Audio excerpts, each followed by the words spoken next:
Big crowd at Windsor Park for a huge game in the UEFA Champions League first qualifying round. Linfield hosting Shelbourne.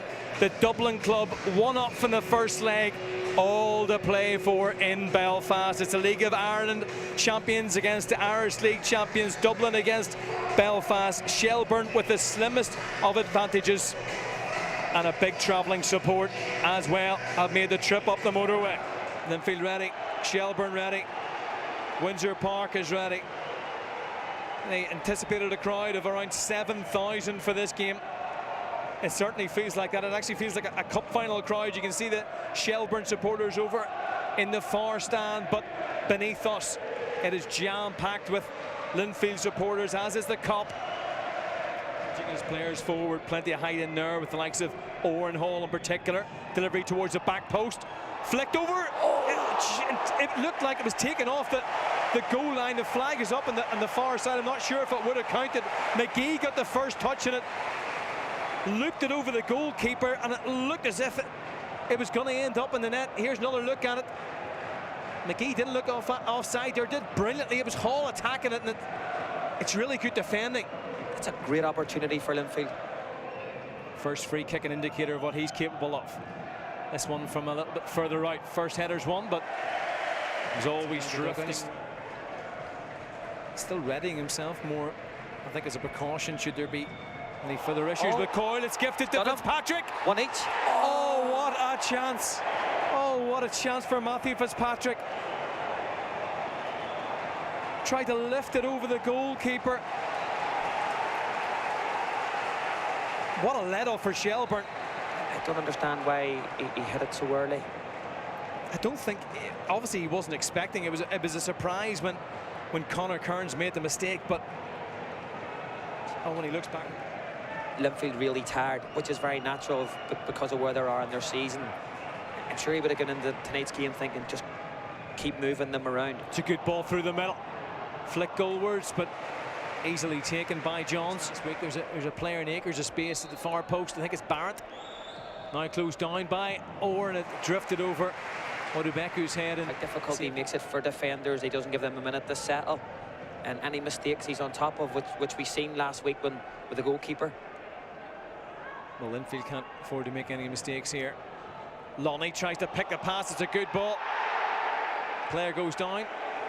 Wilson takes a tumble. Glanced up at the referee more in hope than expectation, and as mentioned before, everything will be looked at. And that's actually a big loss to Shelbourne. Coyle in the middle of the park for them, or he's playing centre back at the moment, but obviously captain, and he's a real leader. He makes that team tick. After 21 minutes, they bring on Sean Gannon, a player who we'll talk about in a moment. McGee's ball in, loops over the head of Fitzpatrick. Should be recycled again by Miller. Fitzpatrick sandwiched in between two. Former teammate, of course, of Chris Shields, who is playing his 46th European game. They had that fantastic run with Dundalk as it's blazed over the top. Shot forced a little bit by Coote. And it's very hard to top it, particularly with a number of different clubs. Obviously, Mulgrew has 11 winners' medals with Linfield, all with the same club, but to have that success with 4 different sides, quite remarkable. The problem you'll have here is curtailing them to stay on the back line. Back to Wood. Twisting and turning. Off the line, I think, by Shields. Shelbourne still attacking. Here it comes again, and there's the opener. Denied a moment ago. But this time, Coote fires it past Johns. It's 1-0 on the night to Shelbourne, 2-0 over the 2 legs. First goal was always going to be huge here. Yeah, and to be fair, I would probably go as far as saying against the run of play. I thought Linfield were probably the better team to this point.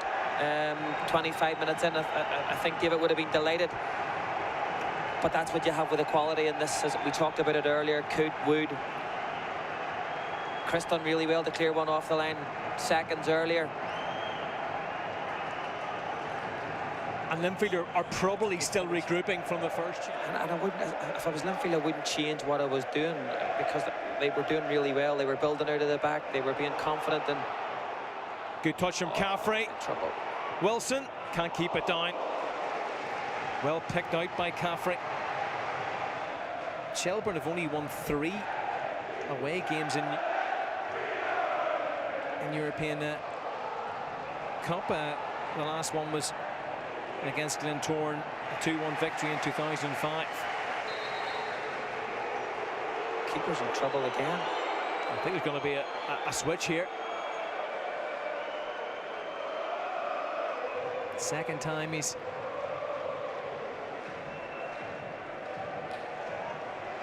change of goalkeeper for Shelbourne and to Windsor Park in January, having already secured the services of offered. Linfield trying to get their business done early on, as again there's hesitance in the ball, and the player we've just been mentioned, Morrison, trying to get through the middle, but it's Gannon, the substitute, the experienced archer, De Shields. He pumps it in. McGee. Miller wants it. Can't get the shot away. Still Miller. Decent ball in by McGee, and it was Hall again. Appeals for a penalty kick given. Referee points straight to the spot for the handball. VAR will look at. Yellow card shown to Wilson. Hall attacking the space. Had the height advantage over the left back. Linfield appeals straight away for it. The arm was up. Did it strike it? Hall appealing. Penalty given. We do have VAR, and VAR did rule out a penalty kick last week in Dublin. Does it his hand, Tiernan? That's the question. Ben Hall straight away calls for the penalty kick. Yeah, I think it does. Yeah, that probably clears it up, as it's so much success when he moved to the Irish League. Up he steps, sends a goalkeeper the wrong way. It's game on at Windsor Park. 1-1 on the night. Chris Shields with the coolest of penalties.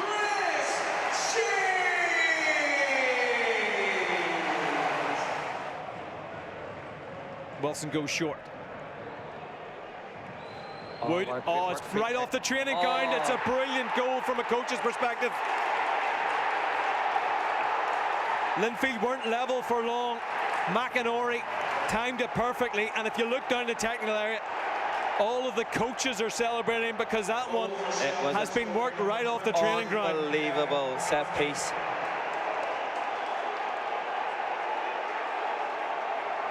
Linfield behind in the night. Shelbourne with a 2-goal advantage once again. Referee now speaking to Barrett. I think he's just keeping him abreast of everything that's happening. Is he going to go across and look at the monitor? He is, you know. He's going to have a look at it. So is it for holding here, Barrett and Shields, rather than, or is it the hold? It's a hold on East. Yeah, there's a hold on East, which lets McInerney get away. This is going to get ruled out, and it may well get ruled out. Andrew Madley taking his time. No goal. Ruled out. We played almost 10 minutes of additional time at the end of this first half. Mulgrew, McGee lifts it in, had too much on it. Half time. Welcome back for the second half here at Windsor Park. An action-packed opening 45 minutes that had just about everything, and could be a fantastic start to the second half for Linfield. And well, it's the second time that they haven't been able to capitalise on a mistake from the Shelbourne goalkeeper. The ball, and this is a chance. The nerves. So much time and space. Yeah, I don't understand why he hit it as quickly as he did. I think obviously he probably seen a big open goal there, and that probably sums up the Shelbourne front line so far. It's been all about Odebeku and his hold-up play so far, but in transition they've looked really dangerous. Just like this, Caffrey charging forward, gets the right side of McGee, and it's here comes Wood. Gannon through a body of Linfield players, can't squeezes way through, and Archer hacks it away. To find those little gaps. It was Odubeku that time who almost managed to squeeze through. Referee plays advantage. Coote, the goal scorer, flicks it out towards Caffrey. Woods lurking back to Coote. Tried to get on that right foot again. Just forced it a little bit. You can see those gaps. It goes without saying, but it's given away by Orr. Odubeku was going through. Referee looks for his card. What colour is it gonna be? He's off. It's a red. Ben Hall deemed to be the last man. In his defence, he tried to stay on his feet and run on. It will be looked at. Hall hasn't made his way off the pitch. Here's another look at it. There's a pass from Orr. I don't think there's any complaints there, Thomas. It was a tackle that probably had to be made after the initial mistake. Odubeku brought down, and it looks like Linfield are going to be down to 10 unless VAR decides otherwise. Well, it looks like we're going to continue, so the red card is going to stand. Archer. McKee. Away by Wilson. A few appeals for a handball. Who's going to get there first? It's Shelbourne player. East has hurt himself. Flag stays down. Odubeku picks it up. East still on the ground. Shelbourne still attacking. If numbers over on the far side with East on the deck. 1-2 being played.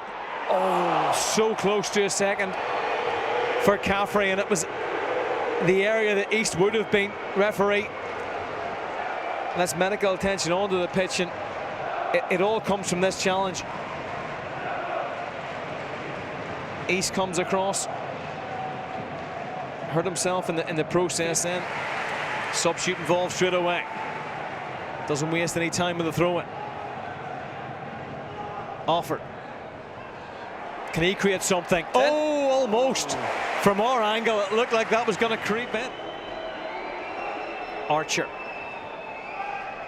There's the patience, but Linfield need to get into the box if they're going to make anything happen. Here's an opportunity. Archer, decent ball in. Fitzpatrick flicks it. Goalkeeper comes for it and collects. Wood, who's been non-stop in this tie, finds Caffrey, continues his run. Boyd's in the middle.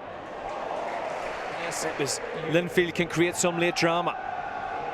They're showing great patience. I thought they would have been a wee bit more direct at this stage. Boyd links up with Odubeku. Hasn't stopped running, scored in the first leg, and could have ended it there. The fourth official became a minimum of 6 minutes out of time. 6 minutes of out of time.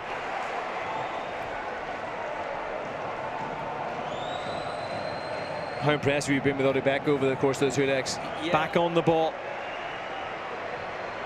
Something they'll try to do for the remainder of this game.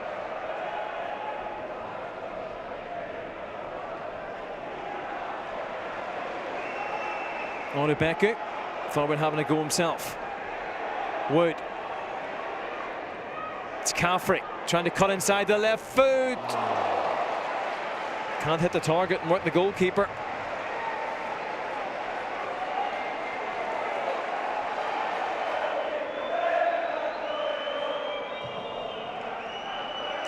Shelbourne are heading through. 2-1 on aggregate, 1-1 in the night. Their bench celebrates, shaking the hands for David Healy on quite the night at Windsor Park. Most of the drama was in the first half. O'Brien's side took the lead before Shields equalised from the penalty spot. Ben Hall was sent off in the second half, and that made things very difficult for Linfield as they pushed for a second. But over the 2 legs, have the right team gone through? Yeah, listen, Shelbourne have been the better team over 2 legs. They've played the better football. And Shelbourne will be dreaming about more European adventures, potentially big paydays. Can Can they go a step further themselves? Yeah, I don't see why not. I think they're a team that European football is obviously very different from the domestic stuff, and they've lots of good players, and Coote and Wood, who get on the ball and they keep it, and they have that little bit of an X factor about them. And Odebaki up front, as we've seen tonight, was very, very dangerous. So I don't see any reason why they can't go on a European run. It finishes Linfield 1, Shelbourne 1 in this Champions League first qualifying round game, 2-1 in aggregate to the Dublin side. Thanks for joining us. For myself and the rest of the team, enjoy the rest of your evening.